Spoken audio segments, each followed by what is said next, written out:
ইরানের নতুন সর্বোচ্চ নেতা হিসেবে মোস্তফা খামেনির নাম ঘোষণা করা হলেও এখন পর্যন্ত তাকে জনসম্মুখে দেখা যায়নি। ব্রিটিশ বার্তা সংস্থা রয়টার্সের এক প্রতিবেদন অনুযায়ী যুক্তরাষ্ট্র ও ইসরায়েলি বিমান হামলায় বাবা আয়াতুল্লাহ খামেনি নিহত হওয়ার সময় মোস্তফা নিজেও গুরুতর আহত হন। হামলায় তার মুখমণ্ডল বিকৃত হয়ে গেছে এবং তিনি এক বা উভয় পায়ে বড় ধরনের চোট পেয়েছেন বলে তার ঘনিষ্ঠ মহলের একাধিক সূত্র নিশ্চিত করেছে।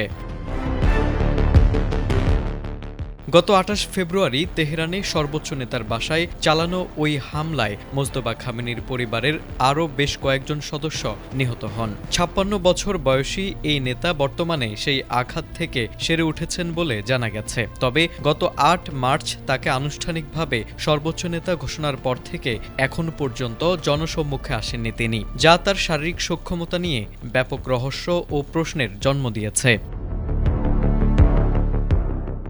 শারীরিক সীমাবদ্ধতা সত্ত্বেও মোস্তফা খামেনি বর্তমানে অডিও কনফারেন্সের মাধ্যমে ঊর্ধ্বতন কর্মকর্তাদের সঙ্গে নিয়মিত বৈঠক করছেন। ইরানি সূত্রগুলো জানিয়েছে তিনি মানসিকভাবে সম্পূর্ণ সজাগ রয়েছেন এবং যুদ্ধ ও ওয়াশিংটনের সঙ্গে সম্ভাব্য আলোচনা সহ রাষ্ট্রের প্রধান নীতি নির্ধারণী বিষয়ে সরাসরি সিদ্ধান্ত দিচ্ছেন। তবে তার বর্তমান অবস্থান এবং আঘাতের মাত্রা নিয়ে ইরানের পক্ষ থেকে এখনও কোনো আনুষ্ঠানিক বক্তব্য পাওয়া যায়নি।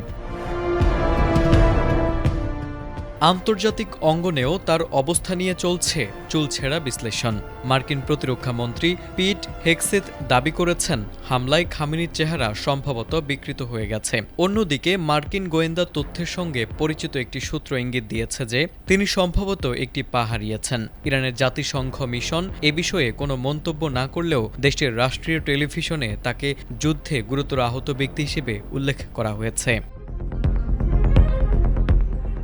তবে মোস্তফা খামেনির ঘনিষ্ঠ সূত্রগুলো আশা প্রকাশ করেছে যে স্বাস্থ্য ও নিরাপত্তা পরিস্থিতি অনুকূলে থাকলে আগামী ১ বা ২ মাসের মধ্যে তার ছবি প্রকাশ করা হতে পারে। আপাতত রয়টার্স নিরপেক্ষভাবে এই তথ্যের সত্যতা যাচাই করতে না পারলেও বিশ্ব রাজনীতির নজর এখন তেহরানের এই রহস্যময় ক্ষমতার পালাবদলের দিকে। Desk report, ATN Bangla.